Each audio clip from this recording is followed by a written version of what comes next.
오늘 말씀을 보시면 에스겔에게 있어서 선지자로서 가장 힘든 경험을 하는 시간이 아닌가 하는 생각이 듭니다. 이날을 기점으로 해서 바벨론의 예루살렘 최종 공격이 시작됩니다. 이제 예루살렘에는 티끌만큼의 희망도 없습니다. 예루살렘이 이제 포위되고 3년 가까이 고립되어서 고통당하다가 결국 그들이 그토록 두려워하던 멸망을 받아야 합니다. 그리고 이 멸망은 피할 수가 없습니다. 오늘 말씀은 그 느낌을 그야말로 적나라하게 우리에게 보여주고 있습니다. 15절 보십시오. 인자야, 내가 내 눈에 기뻐하는 것을 한 번 쳐서 빼앗으리니 너는 슬퍼하거나 울거나 눈물을 흘리거나 하지 말며. 에스겔의 눈에 기뻐하는 것을 이제 쳐서 빼앗는다. 이 쳐서 빼앗는다 하는 말은 무슨 뜻인가? 17절 보면요.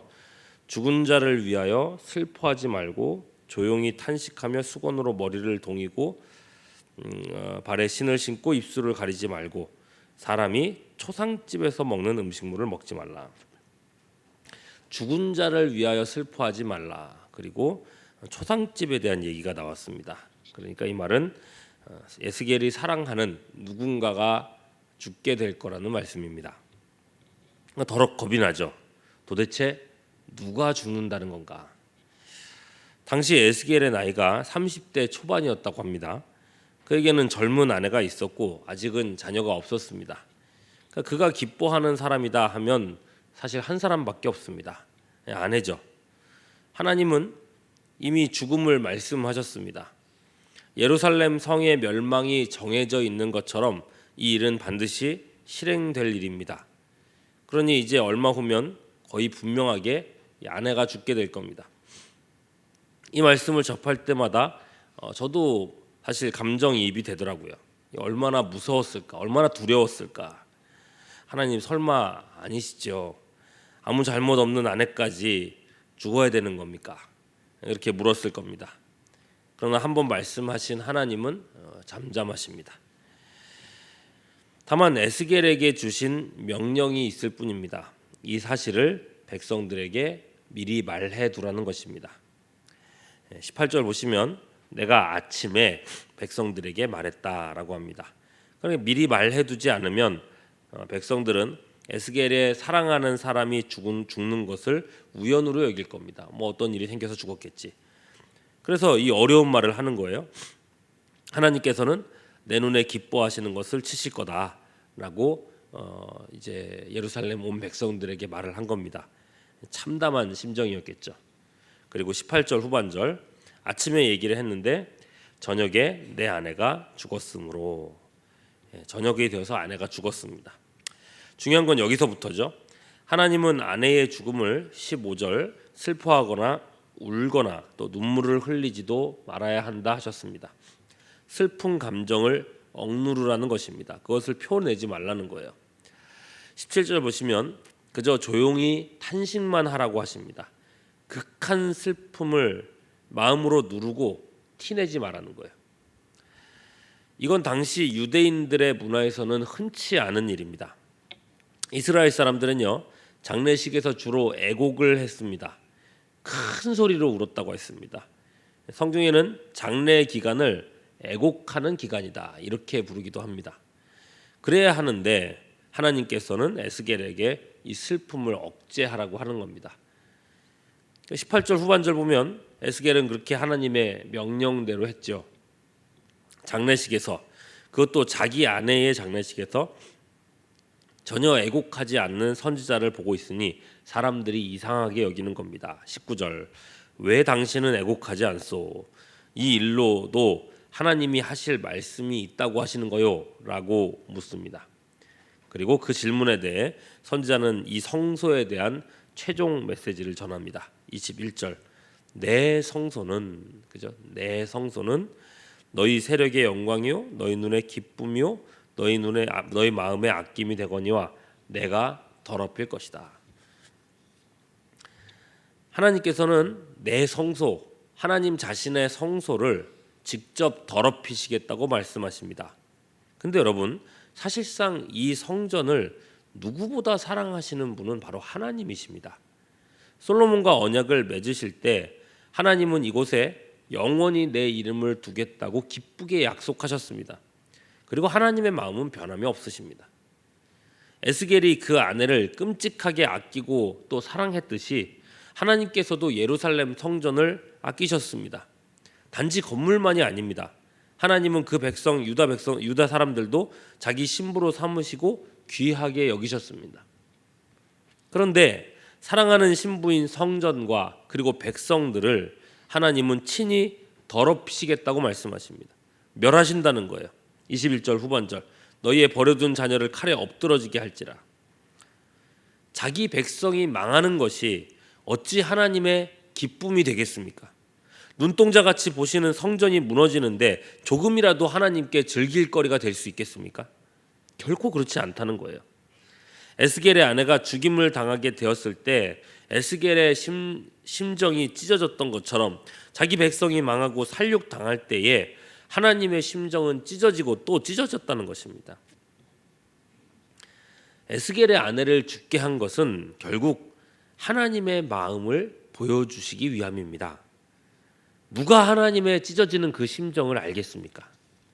그럼에도 백성들은 하나님의 마음은 조금도 헤아리지 않은 채 범죄하고 우상을 마음에 들이고 있더라는 것입니다.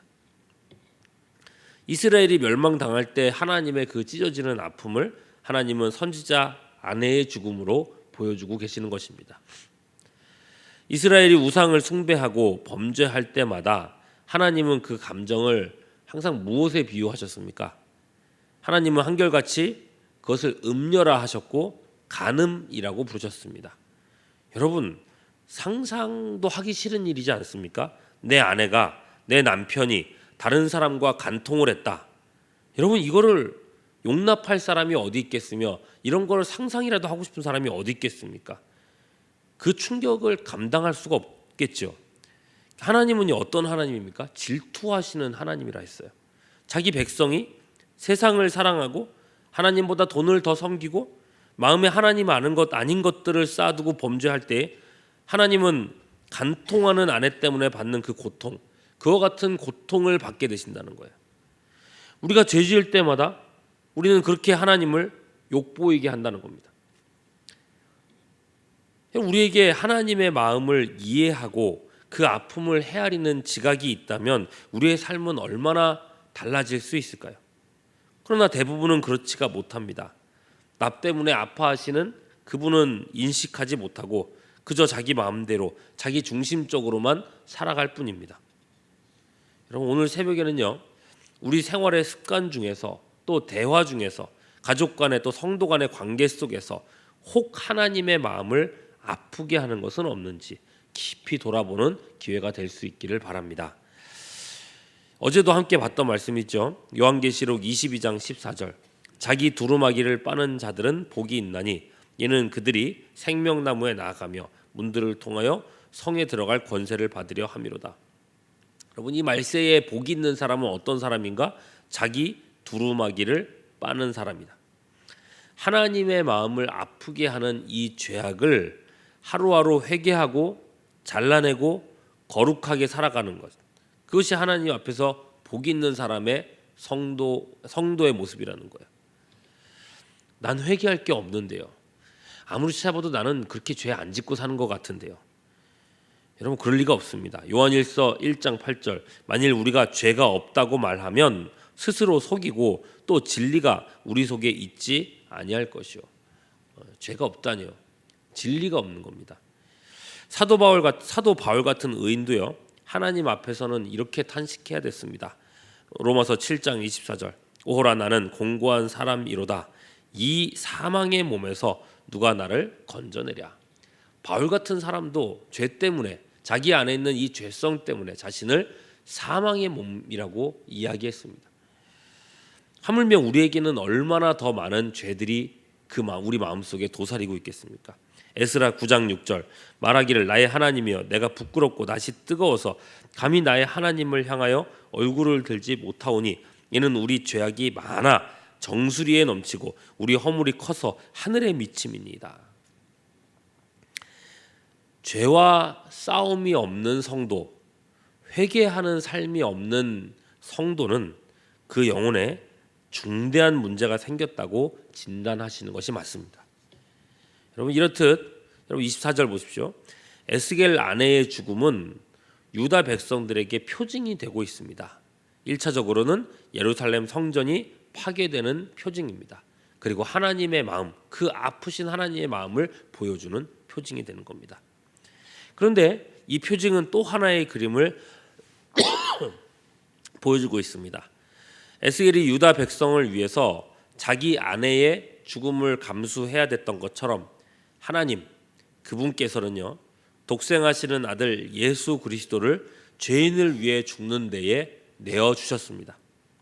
나의 하나님 어찌하여 나를 버리시나이까. 십자가 위에서 하시는 그 절규에도 하나님은 아무 답도 하지 않으셨습니다. 슬픔을 참는 에스겔처럼 하나님은 잠잠히 그 아들의 죽음을 지켜보셔야 했습니다. 그의 희생으로 우리는 생명과 나음을 얻게 된 것입니다. 그러니 여러분 오늘 새벽에 이 하나님 아버지의 마음, 또 우리의 남편이 되신 하나님의 이 마음을 더욱 헤아리실 수 있기를 바랍니다. 아들을 내어주시기까지 우리를 사랑하시며 동시에 아들을 내어주시기까지 죄를 미워하시는 하나님이십니다. 우리 내면과 삶의 습관들과 언어들을 낱낱이 드러내어 십자가의 보혈로 씻어내고 주님 오시는 날까지 거룩한 두루마기를 준비하여 깨어있는 우리 모두가 될 수 있기를 주님의 이름으로 축원합니다. 기도하겠습니다.